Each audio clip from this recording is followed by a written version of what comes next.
வணக்கம். அரியலூர் முத்துவேல். நம்ம இன்னைக்கு ஒரு வீடியோ அரியலூரில் மாவட்டத்தில் நடக்கக்கூடிய ஒரு மோசடியை பற்றி பேசுகிறோம். என்ன அப்படின்னு கேட்டால், அரியலூர் நகரில் பொன்னுசாமி அரண்மனைக்கால தெருவில் இருக்கக்கூடிய ஒரு கேகே ஃபைனான்ஸ் அப்படின்னு ஒரு நிதி நிறுவனம் வச்சுருக்காங்க. அந்த நிதி நிறுவனம் அரசு அங்கீகாரம் இல்லாமல் நடந்துகிட்டு இருக்கு. அது ஒரு விஷயம்.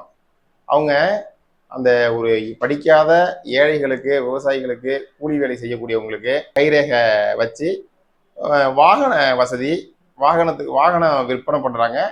இரண்டாவது, அதாவது செகண்ட்ஸ் வாகனம், பைக், செகண்ட்ஸில் பைக் விற்கிறாங்க. அதுக்கு ஃபைனான்ஸும் அவங்களே பண்ணி கொடுக்குறாங்க. அப்படி பண்ணி கொடுக்கும்பொழுது அவங்க என்ன பண்ணுறாங்க, ஒரு நூதன முறையில் ஒரு மோசடி பண்ணுறாங்க. அப்படின்னா, அந்த ஃபைனான்ஸுக்கு வண்டியை கொடுத்துட்றாங்க.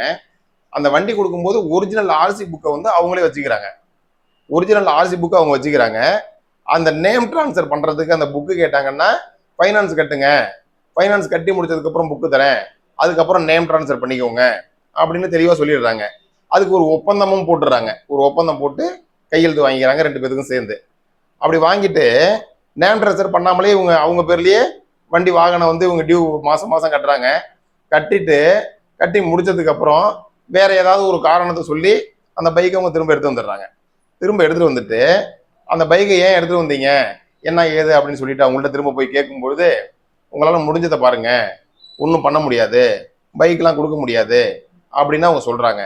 நீங்கள் வந்து நாங்கள் தான் பணம்லாம் கட்டிட்டோமே அப்படின்னு சொன்னால், அவங்க மேலே வட்டி அதிகமாக போட்டு அவங்க மேற்கொண்டு ஒரு வட்டி சொல்கிறாங்க. இப்போ ஒரு உதாரணத்துக்கு, அரியலூர் மாவட்டம் செந்தரை வட்டம் கீழராயபுரம் கிராமத்தில் இருக்கக்கூடிய ஒரு கூலி தொழிலாளி, அவங்க வந்து ஒரு பைக் வாங்குறாங்க அந்த கேகே ஃபைனான்ஸ்ல இருந்து.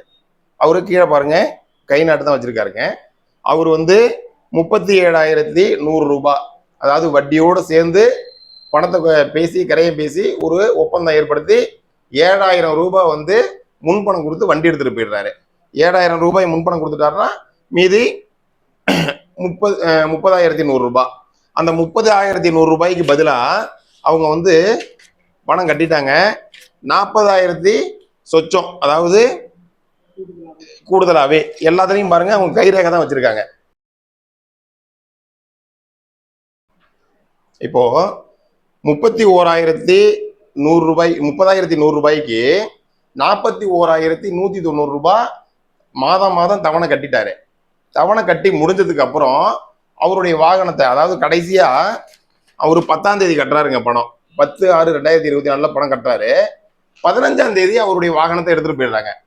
நம்ம அவருக்கு வந்து வண்டி திருடு போயிடுதுன்னு அப்படின்னு நினைச்சு இரும்புலிச்சி காவல் நிலையத்துல புகார் கொடுக்குறாரு. புகாரை ஏற்படுத்தி அடுத்து அங்க உள்ள போலீஸ் சொன்னதுக்கு அப்புறம் தான் தெரியுது வண்டி ஃபைனான்ஸ்காரவங்க எடுத்துட்டு போயிட்டு தான் சொல்லி. அப்போ இவரு ஃபைனான்ஸ் கட்டி முடிச்சிட்டாரு. ஃபைனான்ஸ் கட்டி முடிச்சிட்டோன்னு சொல்லி அவர்கிட்ட இருக்கக்கூடிய ரசீதுகள் எல்லாத்தையும் கொண்டு போய் காமிக்கிறாங்க. அந்த ரசீதுலையும் கூட ஃபோர்ஜரி பண்ணியிருக்கிறதா எல்லாத்தையும் சொல்றாங்க. ஆனா காவல்துறை என்ன சொல்றாங்க அப்படின்னா, வண்டி ஆர்சி வந்து உங்க பேர்ல இல்லை, அதனால நீங்க புகார் கொடுக்க முடியாது, வண்டி வந்து அவங்க கொண்டு வந்து போலீஸ் ஸ்டேஷன்ல நிப்பாட்டிட்டாங்க, நீங்க எடுத்துட்டு போங்க அப்படின்னு சொல்லி காவல்துறை சொல்றாங்க. ஆனா எங்களுடைய கேள்வி என்ன அப்படின்னா, ஒருத்தன் செயினை ராபரி பண்ணிட்டு போறான், செயினை பறிச்சுட்டு போறான், திரும்ப கொண்டு வந்து போலீஸ் ஸ்டேஷன்ல கொடுத்தா அவன் கொடுத்துட்டான், நீங்க வந்து வாங்கிட்டு போயிடுங்கன்னு சொன்னா ஒத்துக்குவாங்களா? இது நியாயமா? இதுதான் சட்டமா? இதுதான் தர்மமா? திருடிட்டு போனவங்க கொண்டு வந்து வண்டி ஸ்டேஷன்ல விடுறான். வண்டி ஸ்டேஷனுக்கு வந்துச்சு, அந்த அக்யூஸ்ட கைது பண்ணாம மேற்கொண்டு வந்து வண்டி உங்க பேர்ல இல்ல அப்படின்னு சொல்லி காவல்துறை ஒரு விஷயத்த சொல்றாங்க. நாங்க இத அந்த கேகே ஃபைனான்ஸ்ல போயிட்டு சொல்லும் பொழுது அவங்க அதனுடைய உரிமையாளர் கரிகாலன் சொல்றாரு, அவங்க காவல்துறைக்கு என்னென்ன நடக்குமோ நடந்துக்கும், உங்களுக்கு சாதகமா எதுவும் நடக்காது, உங்களால முடிஞ்சதை பார்த்துக்கோங்க அப்படின்னு அவருடைய அந்த கரிகாலங்கிறவர் சொல்றாரு.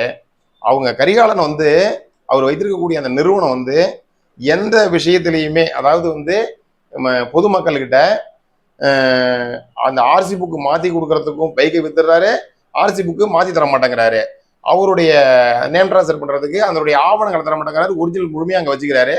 ஃபைனான்ஸ் கட்டி முடிச்சதுக்கு அப்புறம் வண்டி எடுத்துட்டு போயிடுறாரு. அவரு அந்த ரிசர்வ் பேங்க் நாம்ஸ் இருக்கு இல்லைங்களா, அதுபடி அவங்க நடந்துக்கல.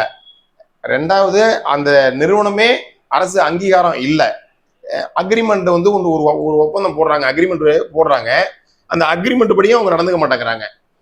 அதே போல போலீஸ் ஸ்டேஷனுக்கு நீங்க போங்க, உங்களால முடிஞ்சதை பாத்துங்க. போலீஸுக்கு நாங்க சொல்றதுதான் கேட்பாங்கன்னு சொல்றாங்க.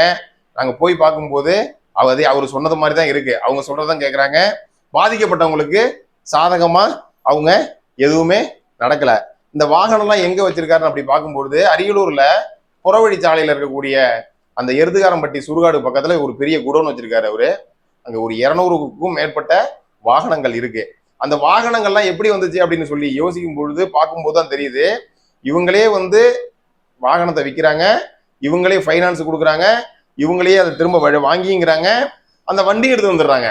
அப்ப ஒரு படிக்காத கூலி தொழிலாளிகளை, விவசாயிகளை தொடர்ந்து திட்டமிட்டு ஏமாற்றி வரக்கூடிய கேகே ஃபைனான்ஸ், அதனுடைய உரிமையாளர் கரிகால மற்றும் அதுல அவங்களுக்கு உடந்தையா வேலை செய்யக்கூடிய வண்டியை திருடிட்டு வரக்கூடிய அந்த நபர்கள் மீது, இந்த ஊழியர்கள் மீதும் நடவடிக்கை எடுக்கணும்.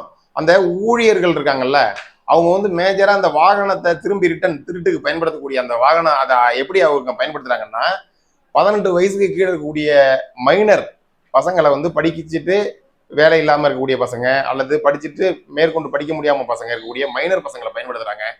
அவங்க பேர்ல வழக்கும் தொடர முடியாது, மைனர் பேர் பசங்க பேர்ல வழக்கு தொடர வேண்டாம் அப்படின்னு சொல்லி காவல்துறை கேட்டுக்கிறது. இந்த மாதிரி நிறைய அவங்க இல்லீகலா சட்டத்துக்கு விரோதமா கூலி தொழிலாளர்களை, குழந்தை தொழிலாளர்களை அவங்க வேலைக்கு வச்சிருக்காங்க அப்படிங்கிற விஷயத்தையும் இந்த வீடியோ மூலயமா நான் தெரிவிச்சுக்கிறேன்.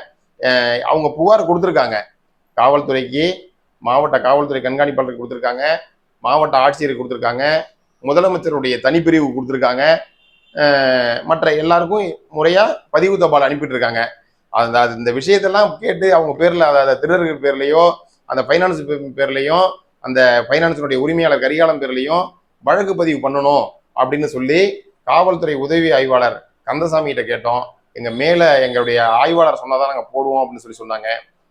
இரும்புலிகுறிச்சியில அந்த லிமிட்டுக்கு இருக்கக்கூடிய காவல்துறை ஆய்வாளர் ராதாகிருஷ்ணன் கேட்கும்பொழுது, நீங்க 156ல நீங்க போட்டுக்கோங்க, நீங்க போட்டு ஆர்டர் வாங்கிட்டு வாங்க, நாங்க பதிவு பண்றோம், உங்க இஷ்டத்துக்குலாம் பதிவு பண்ண முடியாது அப்படின்னு சொல்லிட்டு அவரு ஒரு மரியாதை குறைவாகவும், திருடர்களுக்கு சாதகமாகவும், பாதிக்கப்பட்டவர்களுக்கு பாதகமாகவும் ஒருதலை பட்சமா செயல்படுறாங்க. அதனால அந்த திருடி விற்கக்கூடிய அந்த வாகனத்தினுடைய இந்த திருடர்கள்ல ஒட்டுமொத்தமாகவும், அந்த ஃபைனான்ஸ் கம்பெனி அனுமதி இல்லாம இருக்கிறதுனால அந்த அனுமதி இல்லாம இருக்கக்கூடிய அந்த நிறுவனத்தின் மீதும், அந்த நிறுவனத்தின் உரிமையாளர் மீதும், அதுல வேலை செய்யக்கூடிய ஊழியர்கள் மீதும் நடவடிக்கை எடுக்க வேண்டுமாய் கேட்டுக்கொள்கிறேன். நன்றி, வணக்கம்.